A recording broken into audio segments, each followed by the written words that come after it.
दोस्तों नमस्कार, राम राम खमांगणी में डीआर सोलंकी और आप देख रहे हैं देवमाला यूट्यूब चैनल। साथियों मैं आपको बता दूं कि अखिल भारतीय बावरी समाज पुष्कर कमेटी का जो चुनाव होने जा रहा है वो आज 3 तारीख को चुनाव होगा और तमाम जितने भी जो राजस्थान के बावरी समाज के जो लोग हैं वहाँ पुष्कर पहुँच रहे हैं। और ये जो आप देख रहे हैं ये गाड़ी है, ये जोधपुर से भर करके आई है। जोधपुर के आनी कानी जितने भी जो गांव हैं वहाँ से हर गांव से लोग यहाँ पर इकट्ठे होकर के इस गाड़ी से आए हैं और वो पुष्कर जा रहे हैं। पुष्कर में अखिल भारतीय बावरी समाज कमेटी का जो चुनाव होने जा रहा है उसका वो आज चुनाव होगा अध्यक्ष के पद के रूप में और पुष्कर मंदिर कमेटी के अध्यक्ष के रूप में, महासचिव के रूप में और कोषाध्यक्ष के रूप में चुनाव होगा दोस्तों। और ये पूरे तमाम राजस्थान के बावरी समाज के लोग यहाँ से गाड़ियाँ भर भर करके जा रहे हैं और बहुत ही महाकुंभ और बहुत ही बड़ा चुनाव होने वाला है। तो मैं ये तमाम बावरी समाज के जितने भी जो लोग हैं वो इनसे अलग अलग पूछेंगे कि किस प्रकार से चुनाव होने वाला है। सबसे मैं पहले पूछूंगा कि मनोहर जी जो मतवाला है वो मुरकानसी से तलगास रखते हैं और उनसे बात करते हैं कि आज पुष्कर कमेटी के अंदर जो चुनाव होने जा रहा है वो किस प्रकार से कैसे चुनाव होगा, बताओ। पुष्कर मंदिर कमेटी का अध्यक्ष का चुनाव होगा और एक प्रदेश अध्यक्ष का भी चुनाव होगा जिसमें आम आदमी के द्वारा मतदान किया जाएगा। निर्वाचन कमेटी का गठन किया गया हुआ है और उस प्रकार से एक व्यक्ति को 4 मतदान करना होगा, 4 बार वोट देना होगा। दोस्तों मैं आपको बता दूं कि पिछले अभी 1 सप्ताह पहले मीटिंग हुई थी, उसमें पुरानी जो कार्यकारिणी है उन्होंने अपने लेखा जोखा और ऑडिट पेश किया। कुछ थोड़ी बहुत गड़बड़ी के कारण एक वहां पर जांच कमेटी बिठाई गई और जांच कमेटी अभी वो जांच कर रही है दोस्तों। और नई कार्यकारिणी की जो अभी जो चुनाव होने जा रहा है उसके बारे में मैं इनसे और पूछेंगे कि वो किस प्रकार से चुनाव होगा, कैसे चुनाव होगा। तो ये बैठे हैं श्याम जी जेतारण, उनसे बात करेंगे कि किस प्रकार से चुनाव कराया जाएगा, क्या प्रक्रिया रहेगी चुनाव से। श्याम जी बताओ आप एक बार चुनाव की प्रक्रिया। दोस्तों नमस्कार, श्यामलाल अध्यापक बोल रहा हूँ। और पुष्कर के अंदर आज से कई दिनों से एक नए कार्यकारिणी का इस तरह से गठन नहीं हुआ और अब नए युवाओं ने मिलके और समाज के शिक्षित व्यक्तियों ने मिलके एक नई कार्यकारिणी का गठन करने के लिए चुनाव प्रक्रिया से चुनाव कराने का फैसला लिया। और आज 4 पदों पर पदों के लिए चुनाव हो रहे हैं। उसमें प्रदेश अध्यक्ष, उप महासचिव और मंदिर की कार्यकारिणी के लिए चुनाव हो रहे हैं। और पूरे राजस्थान से बावरी समाज के लोग अपने अपने खर्चे से आ रहे हैं और मतलब बिना स्वार्थ के ये प्रदेश में चुनाव होगा और प्रदेश में नई सोच के लिए ये चुनाव हो रहे हैं। बहुत बहुत धन्यवाद। और पूछेंगे और गाड़ी के अंदर तमाम लोग यहाँ पर बैठे हैं, मैं उनसे बात करूंगा कि इस चुनाव के अंदर इस चुनाव में कौन कौन भाग ले रहे हैं और मैदान में कौन कौन कैंडिडेट है, उनसे बात करेंगे किस प्रकार से वो चुनाव लड़ रहे हैं, कहाँ से कौन से क्षेत्र से चुनाव लड़ रहे हैं। साहब नमस्कार, सबसे पहले आपसे बात करेंगे, आपका शुभ नाम क्या है? मेरा नाम डावर राम डिगरना है। मैं आदर्श बावरी सेवा संस्थान का सचिव। आज जो चुनाव हो रहे हैं पूरे राजस्थान से लोग हर्षोल्लास के साथ पुष्कर में एकत्रित हो रहे हैं और इस चुनाव में एक मतदाता 4 जगह वोट दे सकता है। इसके लिए अध्यक्ष पद, सचिव, कोषाध्यक्ष और मंदिर कमेटी के अध्यक्ष के रूप में चुनाव होंगे। तो प्रदेशाध्यक्ष के रूप में 2 मतदाता खड़े हैं, 2 पैनल पूरे तैयार हुए हैं, 2 जने उम्मीदवार खड़े हैं जिसमें कैलाश जी बोरा और रमेश जी ये प्रदेश अध्यक्ष के रूप में खड़े हैं। और सचिव के रूप में दयाराम जी और अर्जुन जी 2 उम्मीदवार खड़े हैं। कोषाध्यक्ष के रूप में गौतम जी पालियास एवं इनके सामने क्या नाम है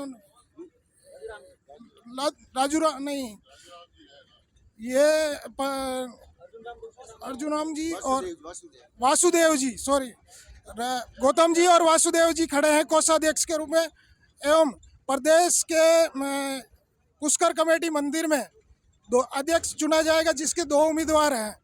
एक तो जोधपुर सेवा संस्थान के अध्यक्ष दिलीप जी पालड़ी सिद्धा एवं दूसरे राजू राम जी जो अध्यक्ष पद के रूप में खड़े हो रहे हैं।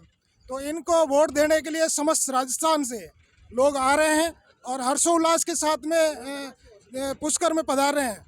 इनसे मेरी यही निवेदन है कि शांतिपूर्ण मतदान करवाएं और आगे के लिए एक मिसाल पेश करें समाज को कि शांतिपूर्ण मतदान हुआ है। और ये कार्यकारिणी जो बनेगी उससे मेरी गुजारिश है कि पूरे राजस्थान में एक वर्चस्व बावरी समाज का दिखाएं। धन्यवाद। बहुत बहुत धन्यवाद। ये थे हमारे यहाँ जोधपुर से और इन्होंने बहुत ही अच्छा बताया। दोस्तों मैं आपको बता दूं कि ऐसा सुनने में आ रहा है कि सुबह 8 बजे से वहाँ पर वोटिंग स्टार्ट हो गई है दोस्तों, और सभी चुनाव के लिए और सभी कैंडिडेट के लिए। मैं ये समाड़िया से आए हुए भरतराम से बात करूँगा, इनसे पूछूंगा कि किस प्रकार से आप तैयारी करके आए हो। आप जोधपुर से ये पूरी गाड़ी जो भर करके लेके आए हो, क्या आपकी तैयारी है, क्या प्लानिंग है इस चुनाव के लिए, बताइए आप। नमस्कार दोस्तों, मैं भरतराम संबाड़िया से। मैं आप सबसे यही उम्मीद करना चाहूँगा कि हमारे समाज के आदर्श बावरी सेवा संस्थान जोधपुर से हमारी पूरी कार्यकारिणी की टीम इकट्ठी होकर के पुष्कर के लिए जो हमारी मंदिर की कमेटी और प्रदेशाध्यक्ष के चुनाव के लिए जो चुनाव होने जा रहे हैं, उसके लिए हमारे पूरी की पूरी टीम आदर्श बावरी सेवा संस्थान जोधपुर से, मैं वहाँ का उप सचिव हूँ और हमारे सचिव साहब साथ में हैं। हमारे अध्यक्ष साहब पहले पहुंच चुके हैं, वो उम्मीदवार है पुष्कर कमेटी के, पुष्कर आदर्श बावरी सेवा संस्थान मंदिर के कमेटी के अध्यक्ष है दिलीप जी पवार साहब, और प्रदेशाध्यक्ष के रूप में रमेश चंद जी और कैलाश जी बोरा साहब, 2 जने उम्मीदवार है। और उसके साथ ही कोषाध्यक्ष के रूप में गौतम जी और ये वासुदेव जी है। तो आप सबसे हम यही उम्मीद करेंगे कि ये समाज एक नई मिसाल पेश करने जा रहा है। शिक्षित लोगों, सभी हम बुद्धिजीवी हैं, राजस्थान के अंदर तमाम गाँवों के अंदर, तमाम जिलों के अंदर बावरी समाज के लोग निवास करते हैं, और उन सभी से लोकतंत्र में सबसे पहली बार ये हो रहा है कि सबसे मतलब पहली बार ये लोकतंत्र रूप में चुनाव हो रहे हैं, जो वोट देकर के किसी अध्यक्ष को चुना जाएगा, एक शिक्षित अध्यक्ष को चुन करके अपने समाज को शिक्षा की ओर अग्रसर करेंगे। उसके हिसाब से आप सभी से यही अनुरोध करेंगे कि जो वोट करें शांतिपूर्ण करें और अपने अच्छे अध्यक्ष को चुन करके अपने समाज की शिक्षा की ओर मिसाल पेश करें और समाज का अच्छा विकास हो। धन्यवाद। तो दोस्तों ये थी आदर्श बावरी सेवा संस्थान जोधपुर की पूरी टीम और पूरी तमाम, मैं आपको बता दूं जितने भी यहाँ लोग आए हुए हैं, और ये पुष्कर की और प्रस्थान है, वहाँ पर चुनाव होने वाला है। जोधपुर सेवा संस्थान से पूरी कमेटी यहाँ पर मौजूद है। जोधपुर के आसपास जितने भी जो लोग, जितने भी जो गांव हैं, ब्लॉक के बिलाड़ा तहसील से, पिपाड़ तहसील से, तमाम जितने भी जो बावरी समाज के लोग हैं वो यहाँ पर आए हुए हैं, और ये सारे के सारे पुष्कर की ओर रवाना हो रहे हैं और जा रहे हैं वहाँ पर चुनाव के लिए। बहुत ही अच्छा माहौल है वहाँ पर। अभी 4, 5, 6 दिन से, एक सप्ताह से वहाँ पर जो चुनाव जो कमेटी बनी हुई वो अपनी तैयारी, बिल्कुल तैयारी के साथ में वहाँ पर तैयारी कर रही है, और चुनाव बहुत ही अच्छा होगा। मैं और एक अपने बावरी समाज से उनसे बात करेंगे किस प्रकार से चुनाव होगा, कैसे होगा, क्या प्रक्रिया रहेगी, चुनाव का क्या सिस्टम है, आप चुनाव किस प्रकार से करवा रहे हो, ये बताओ आप। मैं ओम प्रकाश पवार, तोड़ियाना भोपालगढ़ जोधपुर। हमारा तो यही कहना है कि ज़रूरत पड़ने के इलेक्शन का जब मैनेजमेंट बिगड़ जाता है तो ये इलेक्शन का ज़रूरत पड़ा। क्या ज़रूरत है इलेक्शन करने का, अगर सिस्टम सही से चलता तो। अभी मेरा निवेदन यही है कि जो इलेक्शन में होने के बाद में इस सिस्टम को सही ढंग से कार्य किया जाए तो वापस ये दुविधा नहीं आए। समाज ने ये कहा था कि भाई बेटी और वोट समाज को देना, अब आप क्या कहोगे। अब मेरा कहना यही है कि जनता विश्वास करती है आप पे, आपको अच्छा ढंग से सिस्टम से काम करना है आपका विजय प्राप्त होने के बाद। धन्यवाद। दोस्तों मैं आपको बताऊं, और मैं और पूछना चाहूँगा कि समाज के कैसे अध्यक्ष चाहिए आपको, कौन से अध्यक्ष, कैसा चेहरा आपको चाहिए, कैसा चेहरा समाज के लिए आप चाहते हैं पूरी समाज के लिए अच्छा काम कर सके, ये बताओ आप। मैं चेनाराम रावटी सुरसागर। समाज को ऊर्जावान, शिक्षित नौजवान जैसे एक अध्यक्ष के रूप में पेश किया है समाज ने, तो ऐसे नवयुवकों को मौका देना चाहिए जिससे समाज का ज़्यादा से ज़्यादा विकास हो और शिक्षा की ओर अग्रसित कर सके। धन्यवाद। बहुत अच्छी बात बताई इन्होंने कि बावरी समाज के एक शिक्षित और अनुभवी और बहुत ही प्रतिष्ठित आदमी की ज़रूरत है अभी, क्योंकि पूरे राजस्थान ही नहीं, पूरे भारतवर्ष के अंदर एक बहुत ही बड़ा, और यूं कहे तो दूसरा जो हरिद्वार कहे जाने वाला पुष्कर, वहाँ पर जो सत्यनारायण जी महाराज का मंदिर है, और बहुत बड़ी यहाँ पर बावरी समाज की जो राजधानी है वो बहुत ही अच्छी वहाँ पर है, और वहाँ पर कई सालों से वहाँ पर जो कमेटियाँ बनती हुई आई है, लेकिन इस बार कुछ बदलाव चाहते हैं, कुछ परिवर्तन चाहते हैं। बहुत ही अच्छा परिवर्तन के साथ में वहाँ पर बैलेट पेपर पर और लोकतांत्रिक के रूप में वहाँ पर चुनाव होगा। बहुत ही अच्छी तरीके से चुनाव होगा साथियों, और शाम तक पता चल जाएगा कि इस बावरी समाज का कौन हीरो है और कौन बावरी समाज को आगे बढ़ाना चाहता है, कौन सा चेहरा सामने आएगा, किसके सर पर ताज होगा बावरी समाज का। और बहुत ही अच्छी बात यह है कि वहाँ पर लोकतांत्रिक रूप में और बैलेट पेपर वहाँ पर चुनाव होगा। और मैं बात करूंगा किस प्रकार से कैसे चुनाव चिन्ह वगैरह क्या है वो आप एक बार बताइए पूरा। हाँ, अशोक जी से बात करेंगे कि किस प्रकार से कैसे वो चुनाव होगा, क्या वहाँ पर चुनाव चिन्ह है, किस प्रकार से कैंडिडेट, ये बताओ सर। नमस्कार, मैं अशोक कुमार सोनावत, ग्राम जाटेवा, जोधपुर से हूँ। और आज हम जो जा रहे हैं पुष्कर में जो आम चुनाव हो रहे हैं, जैसे अभी अपन ने देखा अभी विधानसभा के चुनाव हुए, अभी लोकसभा के चुनाव हो रहे हैं, उसी प्रोसीजर को हम फॉलो कर रहे हैं ताकि हर वोटर निस्वार्थ भाव से स्वतंत्र होकर अपने कैंडिडेट चुने। हमारे यहाँ पे जो अभी चुनाव हो रहे हैं उसमें मेनली हर 2 पैनल बनाए हैं। एक तो जो राजस्थान प्रदेश कमेटी अध्यक्ष है और एक मंदिर कमेटी है, उन दोनों में ही 4-4 पैनल बनाए हैं। जो अध्यक्ष है, महासचिव है, सचिव है और कोषाध्यक्ष है। तो 4 प्रकार के वोट होंगे और टोटल 8 उम्मीदवार खड़े हैं। हम जो जोधपुर से जा रहे हैं वो मेनली 2 सपोर्ट है, दिलीप जी है जो प्रदेश ये अपने मंदिर कमेटी है अध्यक्ष पद पे खड़े हुए हैं, और एक दयाराम जी है जो प्रदेश महासचिव के पद पे खड़े हैं। यहाँ पे टोटल 2 चुनाव चिन्ह है, एक तो सेव है और दूसरा जो पतंग है। हमारा जो भी सपोर्ट है और चारों जो पैनल चारों में खड़े हुए हैं, पतंग का निशान है, हम उसी के सपोर्ट में जा रहे हैं। हम सभी चाहते हैं कि आप सभी लोग उस पतंग पे के निशान पे वोट दे के उनको विजय बनाए। वोट इसलिए कह रहे हैं, जो भी अभी खड़े हैं हमारे जो पैनल में, सारे नई भावना से खड़े हैं, शिक्षा के लिए खड़े हैं, और उनको हम सपोर्ट के लिए जा रहे हैं और चाहते हैं कि उनका सभी लोग समर्थन देके उनको विजय बनावे। धन्यवाद। दोस्तों, ये थे अशोक जी और इन्होंने बहुत ही अच्छी बात बताई। उन्होंने पूरी वहाँ पर जो वोटिंग की जो प्रक्रिया है, किस प्रकार से वोटिंग होगी, क्या चुनाव चिन्ह होगा, ये पूरा उन्होंने बहुत ही अच्छी तरीके से बताया। एक और अपने समाज के जो शख्स हैं गजेंद्र जी पालियास, वो पुलिसकर्मी है हमारे समाज के, और उनसे बात करेंगे कि वो इस चुनाव के लिए किस प्रकार से तैयारी करके आए हैं। ये जोधपुर से आए हैं, इनसे बात करेंगे। साहब नमस्कार। सबसे पहले मैं आपसे पूछना चाहूँगा कि अभी जो पुष्कर के अंदर चुनाव होने जा रहे हैं, आज चुनाव होगा पुष्कर कमेटी का, उसके बारे में आप क्या कहेंगे, बताइए। सभी समाज बंधु को मेरा राम राम। जो हम राज्य स्तरीय प्रोग्राम करने जा रहे हैं और समाज के अध्यक्ष पद के लिए चुनाव करने जा रहे हैं, तो सभी को कहना ये है कि ऐसा अध्यक्ष पद के लिए बंदा या कैंडिडेट चुने जो हमारे समाज की समस्याएं सरकार तक पहुंचा सके। अच्छा कैंडिडेट चुने और अच्छा वोट करें।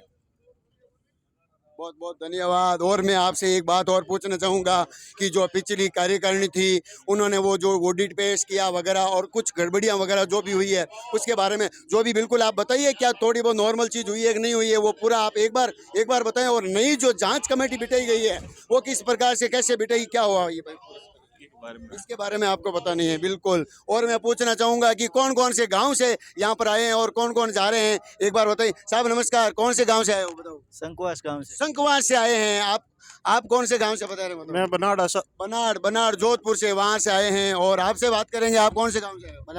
बनाड़ से आए हैं। यानी जोधपुर के आसपास जितने भी जो ब्लॉक है, जितनी तहसील है, वहां से पूरे आ रखे हैं। साहब नमस्कार। सबसे पहले कौन से गाँव से आए बताओ? मैं नांदेड़ से आया हूँ, जोधपुर से। नांदेड़ से। तो ये जो चुनाव हो रहा है वो कितने उत्साहित है, क्या पूरे बावरी समाज के लिए पहली बार जो लोकतांत्रिक चुनाव और बैलेट पेपर पर चुनाव हो रहा है, उसके बारे में आप बताइए कैसे? बिल्कुल सर, नमस्कार साथियों। सर्वप्रथम तो मैं देवाराम जी देवमाल यूट्यूब चैनल का धन्यवाद करना चाहता हूं, जो कि इन्होंने अपने तन मन लगन से समाज को जागृत कर रहे हैं और यूट्यूब के माध्यम से सोशल मीडिया का प्रचार कर रहे हैं, हमारे समाज को आगे बढ़ा रहे हैं। बिल्कुल धन्यवाद है सर। बहुत बहुत धन्यवाद। और भी आए हैं साहब, आप कौन से गांव से आए हैं बताइए? मुरकासनी से आए हैं। शायद ऐसा लग रहा है यहाँ पर बावरी समाज के जितने भी जो तादाद पुराने लोग हैं, पुराने बुजुर्ग लोग हैं, वो भी इसमें भाग ले रहे हैं, क्योंकि उनकी बहुत ही बड़ी मौजूदगी है। वो बहुत बड़े अनुभवी है और पुष्कर कमेटी और पुष्कर के पूरे सिस्टम के बारे में वो सारा जानते हैं। उनसे भी और बात करेंगे। आप कौन से गाँव से आए हो? मुरकासनी से आए हैं। साहब नमस्कार, आप कौन से गाँव से? संबाड़िया से है। संबाड़िया से आए हैं। मुरकासनी, संबाड़िया, रणसी गांव, पिपाड़ सिटी, वहां से आए हैं। भाषा नमस्कार, कौन से गांव से आए हो? मुरकासनी से आए हो। तो पुष्कर में आप कई बार गए हो, ये जो वहाँ पर मीटिंगें हो रही है उसके बारे में बताओ। पहले पुराने समय में कैसे मीटिंग होती थी, आप कैसे वहाँ पर जाते थे, पूरा बताओ, पूरा डिटेल। अच्छा, यहाँ नहीं बता सकते साहब। आप कौन से गाँव से आए हो बताओ? संबाड़िया से संबाड़िया से आइए। संबाड़िया, रणसी गांव वगैरह सभी गांव से यहाँ पर आए दोस्तों। हाँ हाँ बिल्कुल बिल्कुल साहब। आप कौन से गांव से आए हो? तिलवासनी से आए हैं। पिपाड़ सिटी के पास में एक तिलवासनी गांव है, जो कि वहाँ से आए हैं यहाँ पर, और अलग अलग गांव से। हाँ हाँ हाँ बिल्कुल बिल्कुल। मैं आपसे पूछना चाहूँगा कि पुष्कर की जो मीटिंगें हो रही है अभी, और पहले पुराने समय में मीटिंग होती थी और अब में ये पुराने समय में क्या फ़र्क है बताओ? अब पहली बात भी है, पहले बहुत मीटिंगा रेवती जने कई मकराना रामकरण जी रिया था। उसके बाद में 4 बार आसाराम भी रिया। ठीक है ना। अभी कहीं युवराज नाम है, कहीं नाम है ना जुगराज जी। तो वैन लोगों ने बदमाशी करी, उन्होंने बड़ी बदमाशी करी हो युवराज। अच्छा। तो इन कारणों ये लोग सक्रिय रिया ज्यादा।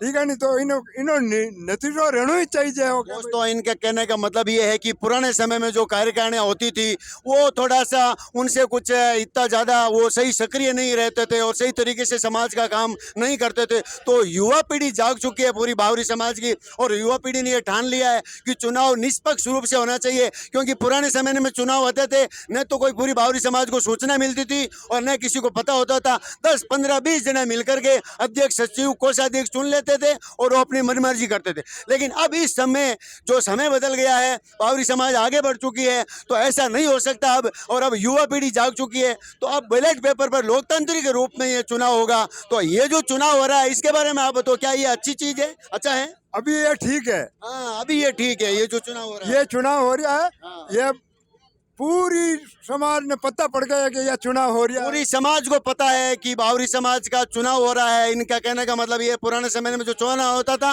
वो पूरी बावरी समाज को पता नहीं चलता था कि चुनाव कब हो गए, कौन अध्यक्ष बन गए, कौन सचिव बन गए और कब उनका कार्यकाल खत्म होता, ये भी पता नहीं चलता। लेकिन अब जो आधुनिक रूप से जो चुनाव हो रहा है, ये बहुत ही अच्छी तरीके से चुनाव हो रहा है। हमारे बूढ़े बुजुर्ग लोग हैं, ये भी इस चीज़ को मान रहे हैं, बहुत अच्छी बात है। और मनोहर जी मतवाला से भी मैं बात करूँगा। हाँ साहब नमस्कार, आप क्या कहना चाहेंगे?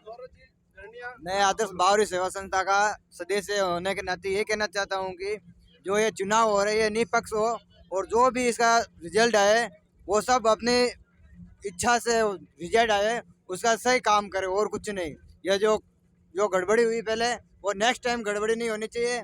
जो पहले हुई वो इस बार नहीं होनी चाहिए। और जो भी अध्यक्ष बने वो पढ़ा लिखा होना चाहिए, शिक्षित होना चाहिए और आर्थिक स्थिति से मजबूत होना चाहिए और अपने समाज को आगे बढ़ाने वाला चाहिए। ऐसा नहीं कि हर एक को बना दे और वो खुद के सिर्फ अपना खुद का भला सोचे। उस बंदे को बनाओ जो अपने समाज का भला सोच सके, वो शिक्षा को आगे बढ़ा सके और जो समाज को प्रगति की ओर ले जा सके। ऐसे एक मत बनाओ जो अपना खुद का घर करे। सब जो बने ज्यादातर वो खुद अपने घर के लिए बने, समाज के लिए एक्टिव नहीं है। जो उसको बनाओ जो समाज में एक्टिव है, पढ़ा लिखा है और उस चीज को समझ सके। काफी समय मेरे को इतना नॉलेज नहीं है, जितना नॉलेज है वही मैं बता सकता हूँ। बहुत बहुत धन्यवाद। आपने बहुत अच्छी बात कह दी कि बावरी समाज का एक ऐसा कैंडिडेट होना चाहिए जो पूरी बावरी समाज को लेकर के चले, साथ में लेकर चले, एक्टिव हो। हाँ बिल्कुल बिल्कुल, बहुत अच्छी बात बताई इन्होंने। तो दोस्तों ये हाँ बाबूलाल जी पिछली बैठक में वो मैं कटिंग कर दूंगा। पिछली बैठक में आप उपस्थित थे, क्या देखा, क्या किया बताओ आप? पिछली मीटिंग में जब बावरी समाज की मीटिंग हुई तो वहाँ पर ऑडिटिंग के लिए बोला गया था। ऑडिटिंग में जो भी उन्होंने बताया पूरे तरह से घपला ही था और घपले का कोई मसला भी हल नहीं हुआ वहाँ पे, और ऑडिटिंग भी खत्म कर दी और बैठक भी खत्म करके चले गए थे और वो घपला अभी तक भी शायद। तो उसके लिए क्या किया आपने? जांच कमेटी बिठाई, जांच कमेटी गठित की, क्या वो जांच कमेटी सही तरीके से काम कर रही है उसके बारे में? जांच कमेटी बैठाई थी, वो जांच कमेटी अभी तक कर रही है। आज शायद उसका पूरा संपूर्ण लेखा जोखा निस्तारण हो जाएगा। हाँ, बिल्कुल बिल्कुल, बहुत अच्छी बात है। मनोहर जी मतवाला से और बात करेंगे, उनसे और जानेंगे कि इस प्रक्रिया के बारे में, इस चुनाव के बारे में और क्या कहना चाहते हैं। 24 फरवरी को एक बावरी समाज की मीटिंग रखी गई थी। तो 24 फरवरी मीटिंग रखने का उद्देश्य ये था कि ऑल ओवर राजस्थान के अंदर जो मीटिंग का जो उद्देश्य था, तो एक तो ऑडिट कमेटी बनाई गई थी और ऑडिट कमेटी के अंदर 5 मेंबर चुने गए थे और वो ऑडिट करेंगे। और फिर बाद में चुनाव की प्रक्रिया चली तो ऑल ओवर राजस्थान से 12 मेंबर सदस्य चुने गए थे और 12 मेंबर में से 12 जिले के आदमी थे। प्रत्येक जिले से एक व्यक्ति चुना गया था और 12 आदमी की निर्वाचन कमेटी बनाई गई और निर्वाचन कमेटी के अंदर निर्णय लिया गया था जो अध्यक्ष के रूप में खड़ा चुनाव प्रत्याशी रहेगा उनको 21,000 रुपये शुल्क देना होगा, धरोहर राशि जमा करवानी होगी। और कोषाध्यक्ष के लिए 11,000 रुपये और सचिव पद के लिए भी 11,000 रुपये।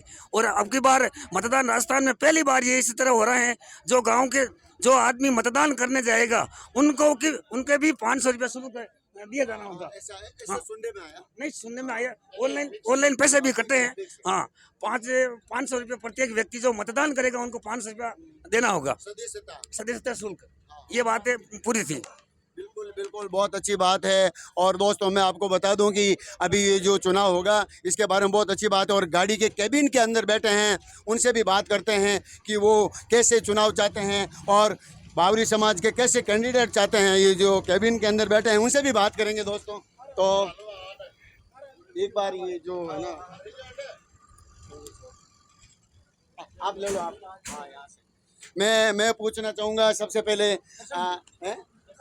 कसम जी से बात करेंगे कि किस प्रकार से वो वहाँ पर चुनाव होगा और कैसे आप यहाँ से जा रहे हो पूरी टीम लेकर के, पूरी जोधपुर की टीम यहाँ पर पूरी आदर्श सेवा संस्थान लेकर के आप जा रहे हो, तो वहाँ किस प्रकार से कैसे चुनाव होगा बताओ सर। आज का दिन वैसे भी बावरी समाज के लिए एक ऐतिहासिक दिन है, क्योंकि आज तक जो मनमानी तरीके से जो भी अध्यक्ष या दूसरे पदों पर पुष्कर या फिर अपने राजस्थान के जो बावरी समाज के जो प्रदेश बनते आ रहे थे वो मनमानी तरीके से बनते आ रहे थे। और जहाँ पर भी लोकतंत्र होता है वहाँ जरूर पारदर्शिता आती है। तो हम जोधपुर से ये वोटिंग करने के लिए स्पेशल आए हैं, तो वो विश्वास है कि जो भी आगे काम होंगे बावरी समाज के या फिर जो भी पुष्कर से रिलेटेड जो भी काम है, पुष्कर में हमारा इतना बड़ा मंदिर है, सबसे बड़ा घाट है, तो वहाँ पर जो काम होंगे या फिर जो भी वहाँ फंड आएगा वो कहीं ना कहीं अच्छी जगह यूज होगा, शिक्षा में हो, चिकित्सा में हो, तो उस पैसे का अच्छी तरह से यूज आएगा। क्योंकि हम लोग ही चुन के एक लोकतांत्रिक तरीके से जो देश में और प्रदेश में जो चुनाव होते हैं उस तरीके से जो चुनाव हो रहा है ये लोगों का चुनाव है। लोगों का जो ये लोकतंत्र है वो जो भी जैसे सरकार बनती है वैसे वैसे जो ये पद है प्रदर्शक दे रहे हैं, हम अपने हिसाब से कैंडिडेट चुनेंगे तो कहीं ना कहीं पारदर्शिता आएगी और अच्छा ही होगा। बिल्कुल बिल्कुल, मैं आपसे ये पूछना चाहूँगा कि जो ये पहली बार बैलेट पेपर पर और लोकतांत्रिक रूप से जो बावरी समाज के अंदर चुनाव हो रहा है और ये जो युवा पीढ़ी आप लेकर के पूरी जा रहे हो, तमाम युवा आप इतना जोश है पूरी राजस्थान के अंदर कि इस प्रकार से एक वास्तव में मैं आपको ये बताना चाहूँगा कि पुष्कर के अंदर जो कलेक्शन वहाँ पर होता है वो बहुत ज़्यादा तरीके से होता है। शायद ऐसा लग रहा है कि एक दिन के 15-20 हज़ार रुपये होते हैं कलेक्शन के वहाँ पर, और वो सही मायने में सही तरीके से काम नहीं लिए जाते हैं। इसलिए युवा पीढ़ी जो ये चाहती है कि वो पैसे समाज के विकास के लिए काम लिए जाए और समाज सुधार के काम लिए जाए, तो वहाँ जो समाज वो पुष्कर के अंदर जो कलेक्शन हो रहा है उसको किस प्रकार से आप लेते हो और किस प्रकार से आप लेना चाहते हो, कैसे काम लेना चाहते हो, उसके बारे में बताइए। जो पुष्कर में जो कलेक्शन हो रहा है हम तो यही चाहते हैं, जो युवा पीढ़ी तो यही चाहती है, इसीलिए वोटिंग करने जा रहे हैं कि जो भी पैसा आ रहा है एक तो एक पैसे का हिसाब हो, बाकायदा कोषाध्यक्ष चुनेंगे उनसे हिसाब लिया जाएगा जब भी उनका कार्यकाल खत्म होगा या बीच बीच में ऑडिट करवाई जाएगी, और जो पैसा है उसको मैक्सिमम हाँ जो भी नवगठित कमेटी है हम उनसे आशा करते हैं कि हमें जो वो अपने पद पर बने रहे उस पद की गरिमा रखते हुए एक पैसे का हिसाब दें और उस पैसे को शिक्षा के क्षेत्र में और समाज की जितनी भी अगर समाज हित में लगाएं। और मेरा सबसे ज़्यादा अगर जोर है तो वो शिक्षा है। शिक्षा के बिना कुछ भी संभव नहीं है। बाबा साहब ने यही कहा था कि शिक्षा के बिना कुछ भी संभव नहीं है, तो शिक्षा के अंदर वो पैसा लगे। नो डाउट वहाँ पे मंदिर है, लोगों की आस्थाएं जुड़ी हुई है, लेकिन वही बात है कि मंदिर से ज़्यादा जो शिक्षा के क्षेत्र में पैसा अगर खर्च किया जाए। साहब का कहने का मतलब ये है कि बावरी समाज के अंदर सबसे बड़ी कमी और सबसे बड़ी कमजोरी है वो शिक्षा है। तो ये जो युवा पीढ़ी जाग चुकी है ये चाहती है कि चलो मंदिर कोई बात नहीं, वहाँ पर पूजा की आस्था का जगह है और वो पौराणिक समय से है और बिल्कुल सही बात है। लेकिन समाज को बिल्कुल ही एक शिक्षित करने के लिए जो युवा पीढ़ी जो आगे आ रही है, ये बहुत अच्छी बात है। और मैं ये आशा करता हूँ कि ये जो युवा पीढ़ी है, इनकी जो पूरी जो इच्छा है, भावनाएं हैं, वो बहुत अच्छी तरीके से खरी उतरे और ऐसा बावरी समाज का कैंडिडेट हो जो बावरी समाज का विकास हो सके, बावरी समाज को शिक्षा की ओर अग्रसर ले जा सके, उनको शिक्षा की ओर आगे ले जा सके। बहुत बहुत धन्यवाद। जय हिंद, जय भारत। दोस्तों, मैं और पूछना चाहूँगा, यहाँ पर और बैठे युवा पीढ़ी आज बहुत ही ज़्यादा, मतलब मैं कहने का मतलब ये है कि जोश में है और बहुत ही लंबा वीडियो हो गया है, लेकिन फिर भी मैं पूछना चाहूँगा कि आप क्या कहना चाहते हैं आज जो आज चुनाव हो रहा है सर? सभी भैया को मेरा नमस्कार ताराचंद पवार की तरफ से। और मेरे जीवन में पहली बार हमारे बावरी समाज का पुष्कर में बड़ा महाकुंभ हो रहा है। और सबसे पहले तो ये कह रहा हूँ कि जैसे सब बावरी समाज में पहली बार वोटिंग का सिस्टम, ये सबसे अच्छा लग रहा है। और हमारे सभी आदर्श बावरी सेवा संस्थान की तरफ से हम यही चाहते हैं युवा लोग कि सभी भाइयों को कहते हैं कि शिक्षा के क्षेत्र में और हर समाज के किसी भी कार्य के अंदर बढ़ चढ़कर भाग लें और शिक्षा के क्षेत्र में आगे से आगे सभी का सहयोग करें। और हमारे संस्था, हमारे छात्रावास के बारे में भी हम जोधपुर में कर रहे हैं कोशिश, इसमें भी हमारा सहयोग करें। और धन्यवाद सर। बिल्कुल बिल्कुल, बहुत अच्छी बात बताई इन्होंने कहा युवा पीढ़ी से किसी से भी बात करेंगे तो वो सिर्फ और सिर्फ शिक्षा की बात करेंगे, क्योंकि इस समाज को सिर्फ और सिर्फ शिक्षा की ज़रूरत है। शिक्षा से सब कुछ हो सकता है। आज बावरी समाज इतनी पढ़ी लिखी है तो उनसे हिसाब किताब वगैरह, ऑडिट और उनसे लेखा जोखा मांगना शुरू कर दिया। तो दोस्तों, मैं आपको बता रहा हूँ कि पौराणिक समय में कब चुनाव हो जाता था, कब अध्यक्ष चुने जाते थे, कब सचिव बन जाते थे, ये बिल्कुल बावरी समाज के पास में पता ही नहीं रहता था। लेकिन आज अभी युवा पीढ़ी, जो पढ़ी लिखी युवा पीढ़ी है, वो चाहती है कि हर काम में पारदर्शिता हो और हर काम के अंदर बिल्कुल हर समाज के हर आदमी के पास मैसेज पहुंचे और सही तरीके से हो। तो दोस्तों, देखते हैं क्या होता है आज पूरे पुष्कर के अंदर। बावरी समाज का ताज किसके सर पर होगा, कौन बनेगा अध्यक्ष, कौन बनेगा सचिव और कौन बनेगा महासचिव और कौन बनेगा कोषाध्यक्ष। तो दोस्तों, बहुत बहुत धन्यवाद आपको। आप देवमाला यूट्यूब चैनल को सर्च करें, लाइक करें और सब्सक्राइब करें। और मैं आपको बता दूं कि शाम को जो मतगणना होगी उसके बारे में भी हम बताएंगे और अलग अलग लोगों से राय लेंगे और कौन चुनाव जीत करके पूरे बावरी समाज को आगे ले जाने के लिए कौन कैंडिडेट होगा। बहुत बहुत धन्यवाद। जय हिंद, जय भारत।